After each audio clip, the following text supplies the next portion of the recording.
O título da reflexão de hoje é Ainda não.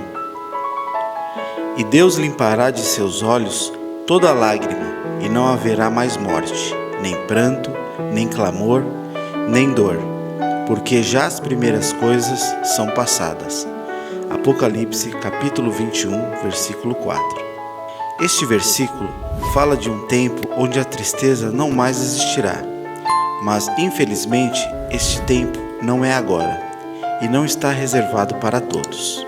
Como o próprio verso diz, isso acontecerá quando as primeiras coisas passarem. Essas primeiras coisas são o mundo em que vivemos e as pessoas a quem Jesus separa. Essas pessoas são descritas no Evangelho de João, capítulo 5, verso 24. São os chamados filhos de Deus. Então, se isso não é para agora, como lidar com as tristezas e obstáculos nos dias de hoje?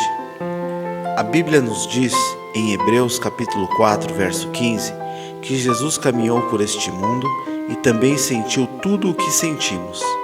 Ele viu que por mais duro que possa ser a nossa situação, podemos optar por seguir a vontade de Deus, e a vontade de Deus pode não ser o caminho mais doce ou mais refrescante, mas é sempre o melhor, conforme Romanos 12, verso 2.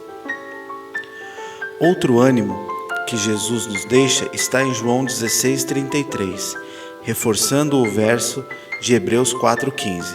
Por isso, creio que, apesar das dificuldades, precisamos crer que há algo bom para nós mais adiante, onde Deus limpará nossas lágrimas e a tristeza não mais nos castigará. Para finalizar, incentivo a todos que vivam na esperança trazida pelo versículo base da mensagem de hoje. E para chegar lá, leiam a receita de Romanos 5, de 1 a 5. O título da reflexão de hoje é Tempo de Oração. Mensagem do diácono e evangelista da Igreja Evangélica Batista em Ferreira de São Paulo, Edmar Santos. Ainda estou tão forte como no dia em que Moisés me enviou. Tenho agora tanto vigor para ir à guerra como naquela época. Josué capítulo 14, verso 11. Caleb recebeu uma promessa quando tinha 40 anos. E depois de 45 anos, Deus faz esta declaração sobre ele. Ou seja, Caleb afirma que se passaram 45 anos e sua força continua a mesma. Ele não foi apenas fiel no começo, assim como nós muitas vezes somos fiéis no início de um propósito, mas no final já desanimamos e esquecemos de tudo. Caleb foi fiel até o fim. Hebreus 11:1 diz: Ora, a fé é a certeza daquilo que esperamos e a prova das coisas que não vemos. Caleb poderia ter apresentado muitos argumentos para agir de forma negativa, ou reclamando e usando a falta de fé para desistir. Mas, ao invés disso, Caleb perseverou em meio a situações difíceis. Quando confiamos mais em nossos sentimentos do que na palavra de Deus, perdemos o vigor no meio do caminho. Salmos 116, verso 10, diz: Eu criei, ainda que tenha dito, estou muito aflito. Quando você crê na palavra do Senhor, que não pode mentir, a opinião dos outros não lhe derruba mais. Este é o segredo da força que resiste. Caleb disse que seu vigor não havia diminuído. Vamos refletir. Qual foi o segredo de Caleb para não perder o seu vigor espiritual? Sua esperança? Sua coragem?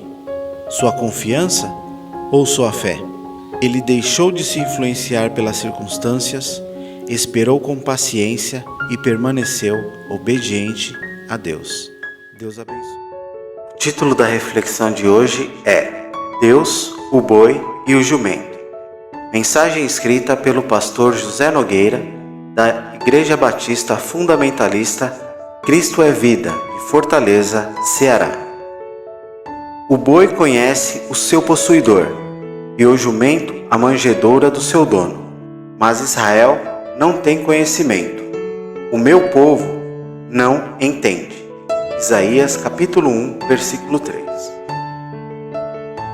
Às vezes, o Senhor teve de usar metáforas pesadas para exortar aqueles que se diziam ser seu povo. O profeta Isaías não deve ter sido muito popular na sua época, século VIII a.C., pois o Senhor usou seu servo para dar repreensões de arrepiar aqueles que se intitulavam povo de Deus. Logo no começo de suas profecias, o Senhor diz que se pode achar mais coerência e sensatez no boi e no jumento do que nas pessoas professantes da fé em Deus. Realmente, é de temer as palavras usadas pelo profeta de Deus. Como dizemos, eles não alisavam. Jeremias foi porta-voz de Deus para chamar o povo religioso de louco. Deveras, o meu povo está louco, já não me conhece, são filhos nécios e não entendidos. Jeremias capítulo 4, verso 22. O profeta Oséias vai acusar o povo de Deus, dizendo que o motivo de sua destruição era a falta de conhecimento de Deus. Oséias capítulo 4, versículo 6. Triste, muito triste é ouvir isso acerca de pessoas do passado que deveriam ter honrado a Deus, deveriam amá-lo de todo o coração, ser-lhe fiel integralmente e servi-lo até a morte. Eles deveriam ter lutado, se esforçado, dedicado intensamente para que, ao se encontrarem com o Senhor na eternidade, ouvirem: muito bem, servo bom e fiel, fosse fiel no pouco, sobre o muito te colocarei. Mateus capítulo 25, verso 21.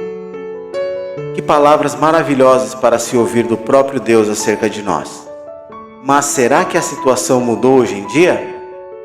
Onde você se encaixa? Em Mateus 25 ou em Isaías 1? As estatísticas podem estar contra nós, pois elas mostram que, em média, 85% dos cristãos bíblicos, membros de igrejas, são inativos. Inativos são considerados aqueles que não se envolvem em nenhum trabalho ou ministério da igreja, pois eles se limitam, quando muito, apenas a assistirem os cultos dominicais. Eles, geralmente com sua família, são inoperantes, não produzem frutos, não se envolvem nos projetos, trabalhos e lutas de sua igreja local. Interessante é que a palavra de Oséias 4:6, o meu povo está sendo destruído porque lhe falta conhecimento, se cumpre na vida deles, pois as estatísticas também mostram que eles são os mais suscetíveis a desvios e a se afastarem. Oremos para que o Espírito Santo nos toque, que Ele abra nossos olhos e force uma inquirição severa de nossa vida, de nosso andar, de nossa postura, para que assim haja um verdadeiro e bíblico despertamento espiritual, a começar em mim. Que em mim e em você se cumpra o desejo do apóstolo quanto ao viver o verdadeiro seguidor de Jesus. Portanto, meus amados irmãos, sede firmes e constantes, sempre abundantes na obra do Senhor, sabendo que o vosso trabalho não é vão no Senhor. 1 Coríntios capítulo 15, verso 58. Deus abençoe. O título da reflexão de hoje é A Frondosa Figueira. E no dia seguinte, quando saíram de Betânia, teve fome, e vendo de longe uma figueira que tinha folhas, foi ver se nela acharia alguma coisa. E chegando a ela, não achou senão folhas, porque não era tempo de figos. E Jesus, falando, disse à figueira: nunca mais coma alguém fruto de ti. E os seus discípulos ouviram isto. Marcos capítulo 11, versos de 12 a 14. A figueira, quando frutifica, primeiramente dá os frutos e depois as folhas nascem, e assim cobrem os frutos já nascidos. Então, quando Jesus vê ao longe a aparência da figueira, ele subentende que ela está cheia de figos, mesmo não sendo época de figos. Em nossa vida, precisamos cuidar para não ser como esta figueira, de longe, bonita e frondosa, mas ao chegar perto, nada temos a oferecer. devemos nos preocupar mais com o nosso interior do que com o exterior. Vejamos Jesus. O que a Bíblia nos diz dele? Em Isaías, capítulo 53, verso 2, a palavra diz que a aparência de Cristo em nada atraía aos outros. Como cristãos, não devemos nos preocupar em nos mostrar santos, bondosos e prestativos. Devemos, sim, agir destes modos. Se nos preocuparmos com o nosso interior e em fazer todas as coisas com retidão, justiça e amor, se cumprem em nossa vida. Provérbios 13, 6. Devemos evitar e sempre nos mostrar exatamente como somos e evitar o que está em Provérbios 13, verso 7. Em Atos 9, de 10 a 23, vemos que Paulo, quando se converteu, teve sua vida colocada em risco pelos sacerdotes, pois eles sabiam do comprometimento que Paulo tinha com qualquer causa que abraçasse. Cristo também sabia disso e por isso o chamou. No início do verso 21, sua fama causava espanto. Não é este que nos perseguia? Mas seus atos falaram mais, como diz o verso 22. Ele se esforçava muito mais. Outro ensino que podemos tirar dessa situação é que Paulo não titubeou ao mudar drasticamente de caminho, passando de perseguidor de cristãos a um deles. Não precisamos ter medo de mudar nossa opinião ou visão das coisas. Precisamos fazer isso com responsabilidade e justiça. Deus abençoe. Obrigado por ouvir o Pregador Batista. Compartilhe essa mensagem, pois ela pode ajudar muitas pessoas.